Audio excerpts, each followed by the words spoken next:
Alors, nous allons parler aujourd'hui de la sagesse infiniment variée de Dieu.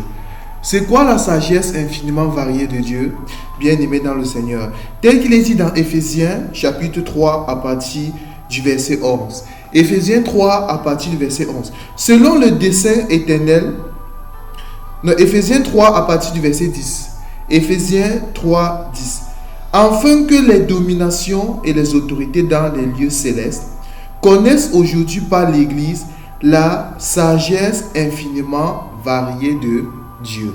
Mais vous remarquez ici, le frère Paul nous dit la chose suivante, que afin que les dominations, les autorités dans les lieux célestes, j'aime ça, dans les lieux célestes, connaissent aujourd'hui par l'Église la sagesse infiniment variée de Dieu. En d'autres termes, si tu veux connaître la sagesse infiniment variée de Dieu, il faut aller demander à l'Église. En d'autres termes, il faut aller demander à la femme. Quand l'Église ici, c'est le corps de Christ, la femme de Christ, l'épouse de Christ. Bon, si tu veux connaître c'est quoi la sagesse infiniment variée de Dieu, il faut demander à sa femme. Je ne sais pas si vous voyez ça. Bon, nous comprenons que la sagesse infiniment variée de Dieu, c'est tout un être. C'est à la personne de notre Seigneur qui est Christ Jésus. Bon, Christ Jésus, c'est lui la sagesse infiniment variée de Dieu. Pourquoi nous disons ça? Nous allons prendre une écriture. Je vais prendre une écriture. Si nous restons toujours dans Éphésiens, Éphésiens chapitre 3, à partir du verset 1er. À cause de cela, moi, Paul, le prisonnier de Christ, pour vous, païens, si du moins vous avez appris quelle est la dispensation de la grâce de Dieu qui m'a été donnée pour vous. C'est par révélation que j'ai eu la connaissance du mystère sur laquelle je viens d'écrire un peu de mots. Bon, ici, Paul nous parle du mystère sur lequel il écrit un peu de mots. C'était quoi ce mystère? Si je réussis à trouver le mystère, alors je vais trouver la sagesse infiniment variée de Dieu. Je continue l'écriture. Le 4. En le lisant, vous pouvez vous représenter l'intelligence que j'ai du mystère de Christ. J'aime ça. Que j'ai du mystère de Christ. Bon, nous comprenons que le mystère ici, c'était Christ. Le mystère, c'était Christ. L'Écriture continue en disant, il n'a pas été manifesté au Fils des hommes dans les autres générations, comme il a été révélé maintenant par l'Esprit aux saints apôtres et aux prophètes de Christ. J'aime ça. Bon, quand l'Écriture, Paul nous dit ici que ce mystère-là, qui est Christ, ne s'était pas révélé dans les autres générations, comme il a été révélé dans notre génération, à savoir aux prophètes et aux apôtres de Christ. Quand Paul dit que Christ, le mystère Christ n'avait pas été révélé dans les autres générations, c'est quelle génération que Paul parle? Pour trouver la génération que l'apôtre Paul est en train de parler ici, il faut aller consulter Hébreux chapitre 1er, verset 1er, qui nous dit quoi? Que autrefois, Dieu nous parlait par les prophètes, dans les derniers jours, Dieu nous parle par le Christ. Voyez ça? Bon, nous comprenons que le mystère qui est Christ, qui n'était pas révélé dans les autres générations, c'est ça le autrefois de Dieu. C'était quand Dieu parlait par les prophètes. C'était le temps du Père. C'était le temps où Dieu se cachait. C'était le temps où Christ était la manne cachée. C'était le temps où Christ ne s'était pas révélé. C'était le temps où la sagesse infiniment variée de Dieu était cachée. C'est pour ça qu'il est dit dans Isaïe 45, 15. Tu es un Dieu qui te cache, Dieu d'Israël sauveur. C'était ça cette génération. Mais remarquez, l'apôtre Paul continue en disant que il n'a pas été révélé aux autres générations comme par l'Esprit aux prophètes et aux apôtres de Christ. Nous comprenons que dans Hébreux chapitre 1er, que Dieu nous a parlé par les prophètes, mais dans les derniers jours, Dieu nous parle par le Fils.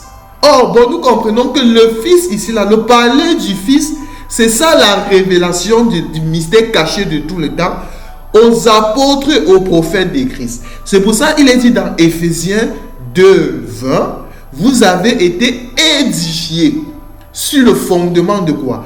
Du prophète et des apôtres. Donc Christ est la pierre angulaire. Je ne sais pas si vous voyez ça. Christ est la pierre angulaire, la principale de l'angle. Parce que ici nous avons les prophètes de Christ.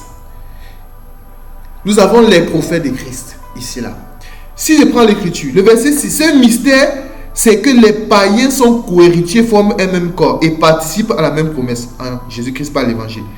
Donc j'ai été fait ministre selon le don et la grâce de Dieu qui m'a été accordé par l'efficacité de sa puissance. À moi qui suis le moins de tous les saints, cette grâce a été accordée d'annoncer aux païens les richesses incompréhensibles de Christ. J'aime ça. Les richesses incompréhensibles de Christ. C'est quoi les richesses incompréhensibles de Christ, bien-aimé dans le Seigneur? Je vais prendre une écriture. Nous allons expliquer ça. Alors, je vais prendre... permettez que je trouve l'écriture.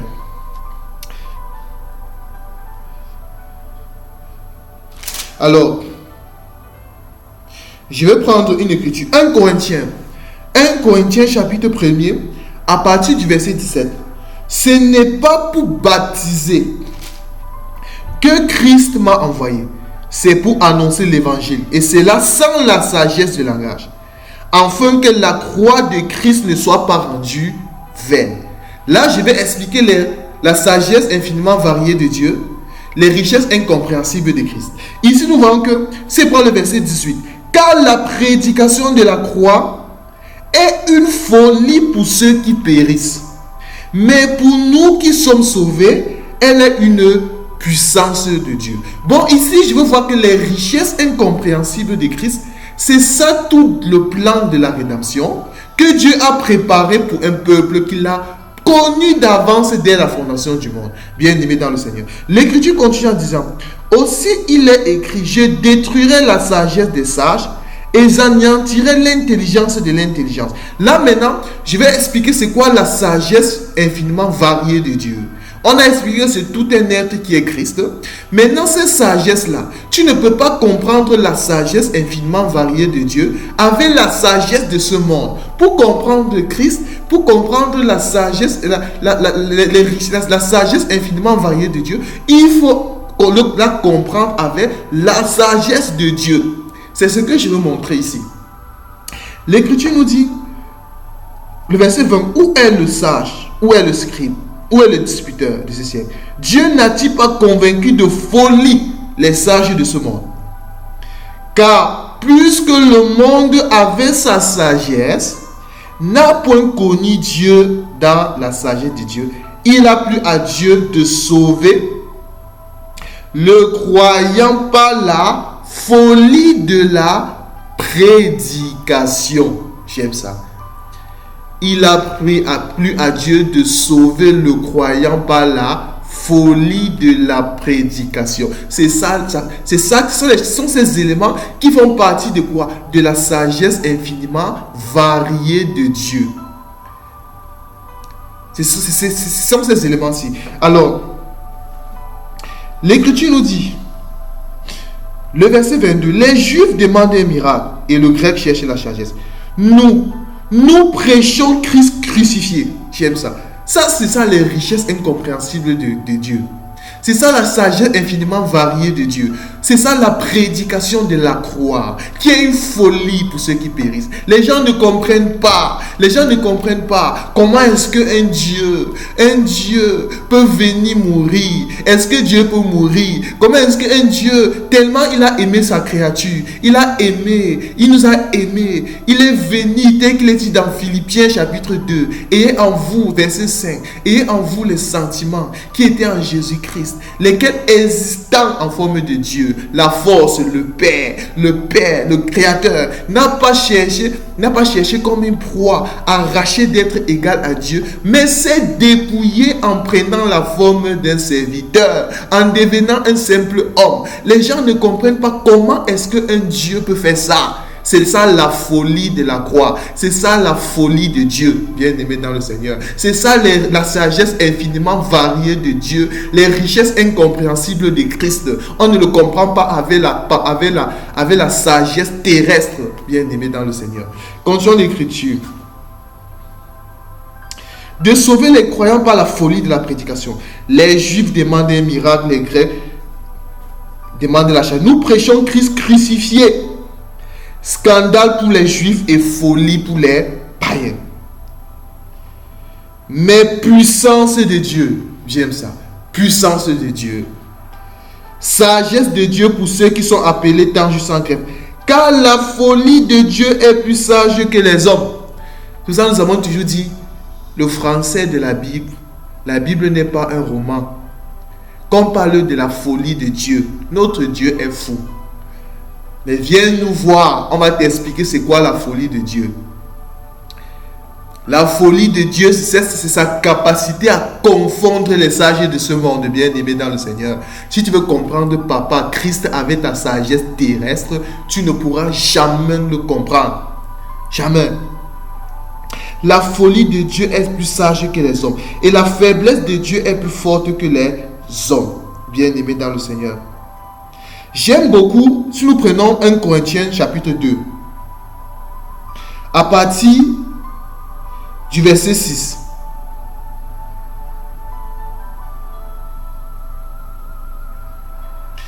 Cependant, c'est une sagesse que nous prêchons parmi les parfaits. Sagesse qui n'est pas de ce siècle. J'aime ça. C'est ça la sagesse infiniment variée de Dieu. Ce n'est pas de ce siècle. Non. Ni des chefs de ce siècle qui vont être anéantis. Nous prêchons la sagesse de Dieu mystérieuse et cachée, que Dieu dans les siècles avait destinée pour nous. J'aime ça. Avait destiné pour nous. Je vais relire l'écriture. Nous prêchons la sagesse de Dieu mystérieuse et cachée, que Dieu avant les siècles avait destiné pour nous, pour notre gloire. Avait destiné pour notre gloire. Bon, cette sagesse cachée là, que Dieu avait destiné pour nous, pour notre gloire, c'est ça la sagesse infiniment variée de Dieu, qui porte un être, c'est-à-dire Christ, qui était le mystère caché de tous les temps, qui ne s'était pas révélé. Il ne s'était pas révélé à d'autres générations, mais il s'est révélé aux apôtres, par l'esprit aux apôtres et aux prophètes de Christ. C'est parce que vous voyez ça. Remarquez, le verset 8. Sagesse qu'aucun des chefs de ce siècle n'a connue. S'ils l'eussent connu, ils n'auraient pas crucifié le Seigneur de gloire. J'aime ça. Vous voyez ça? Mais comme il est écrit, ce sont des choses que l'œil n'a point vues, que l'oreille n'a point entendues, et qu'ils n'ont point montré au cœur de l'homme. Des choses que Dieu a préservées pour ceux qui l'aiment. Dieu nous les a révélées par l'Esprit, car l'Esprit sonde même les profondeurs de Dieu. Bon, c'est ça, les richesses incompréhensibles de Christ, la sagesse infiniment variée de Dieu. J'aime aussi comment le frère Paul nous a présenté cela dans le livre de Colossiens. Colossiens combien? Mon frère Paul, le bien-aimé Paul, nous a présenté ça dans le livre de Colossiens aussi. Alors, il est où Colossiens? Colossiens.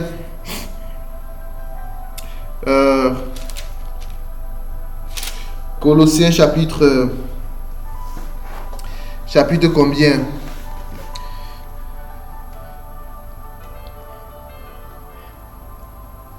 Colossiens chapitre 2 à partir du verset 1er.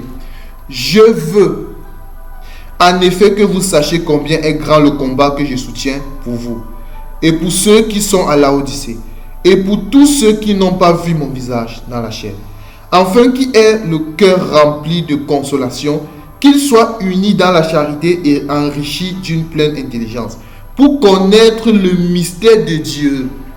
Pour connaître le mystère de Dieu. Or, le mystère de Dieu, c'est quoi?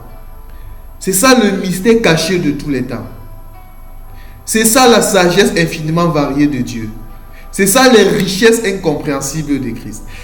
L'Écriture nous dit là, pour connaître le mystère de Dieu, à savoir Christ. J'aime ça. À savoir Christ. Bon, ici, on voit que lorsqu'on parle de sagesse infiniment variée de Dieu, Paul nous dit ici que dans Éphésiens, si on y retourne, l'Écriture nous dit, Éphésiens 3:9, et de mettre en lumière quelle est la dispensation du mystère caché de tous les temps, en Dieu qui a créé toutes choses. J'aime ça. Bon, l'Écriture nous dit que c'est ce mystère caché de tous les temps qui a créé toutes choses. J'aime ça. Bon, c'est Christ, ce mystère-là, c'est Christ. Ce mystère caché de tous les temps là, de Dieu, c'est Christ. Qu'il avait réservé pour nous, ses enfants qu'il aimait. Remarquez la chose suivante. Afin que les dominations, les autorités dans les lieux célestes. Ouais, Éphésiens chapitre 6. L'Écriture nous dit que nous n'avons pas à lutter contre la chair et le sang, mais contre les dominations et les esprits méchants dans les lieux célestes. J'aime ça. Afin que les dominations et les autorités dans les lieux célestes connaissent aujourd'hui par l'Église. Vous voyez ça? Parce qu'il a été révélé aux apôtres et aux prophètes de Christ. En d'autres termes, l'Église. L'Église du Seigneur, dont il est le fondement. Il est la pierre angulaire. Le Seigneur, il est le roc. Par l'Église, la sagesse infiniment variée de Dieu. Bon, si tu veux avoir la révélation de Jésus-Christ aujourd'hui, demande à sa femme n'est que l'Église. Quand je parle d'église, je ne parle pas d'église 4 murs, je parle d'église corps de Christ, c'est-à-dire tous ceux qui ont Christ dans leur cœur, tous ceux qui aiment le Mashiach Yoshua, c'est ça l'église, bien aimé dans le Seigneur. Je vais prendre une dernière écriture, Matthieu chapitre 11. Je prends une dernière écriture avant qu'on arrête. Alors Matthieu, permettez que je trouve cette écriture-là. Alors Matthieu chapitre 11. Je vais prendre Matthieu chapitre 11. Matthieu chapitre 11, à partir du verset 25. En ce temps-là, Jésus prit la parole et dit: Je te loue, Père, Seigneur du ciel et de la terre, de ce que tu as caché ces choses aux sages. J'aime ça. Et aux intelligents, et que tu les as révélés aux enfants. J'aime ça. Les sages ici, c'était qui? Les sages ici, ce qui était caché, c'était quoi? Qu'est-ce que Dieu a caché aux sages? Les richesses incompréhensibles de Christ. La richesse, les mystères, les richesses incompréhensibles de Christ. Les richesses infiniment variées de Dieu. La sagesse incompréhensible de Christ. C'est ça que Dieu a caché aux sages. Les sages ici, ça peut être, ce sont les souverains sacrificateurs, les pharisiens, bien aimés dans le Seigneur. Mais Dieu a révélé ça aux enfants. Les enfants ici, c'est ça, les apôtres de Christ, les prophètes. Il a révélé, il nous a donné cela à son peuple, bien aimé dans le Seigneur aujourd'hui. Bon, bien aimé dans le Seigneur, aujourd'hui nous avons la grâce d'avoir rencontré le Seigneur Jésus Pour ça que je t'exhorte, bien-aimé dans le Seigneur, nous qui avons la grâce d'avoir rencontré le Mashiach Yoshua, que le Seigneur Jésus continue à abonder dans nos cœurs. Ne te laisse pas abonder par le péché, bien-aimé dans le Seigneur. Sache que quel que soit le péché où tu te trouves, sache que le Seigneur a vaincu le péché à la croix. Sache qu'aujourd'hui, nous sommes la génération qui vivons pleinement le Mashiach Yoshua. Nous vivons pleinement le Seigneur. Aujourd'hui, le Seigneur s'est révélé à sa femme. Le Seigneur s'est révélé. Nous sommes la femme de Christ, de l'Église, bien-aimée. L'Église, bien-aimée. Aujourd'hui, nous avons l'espérance au Seigneur. Nous ne sommes pas comme nous ne marchons pas en vain. Nous marchons aujourd'hui. Nous savons que nous avons notre Seigneur avec lui. Que le Seigneur Yoshua Mashiach vous bénisse. Maranatha, l'incomparable, grand maître, vient bientôt. À la prochaine. Shalom.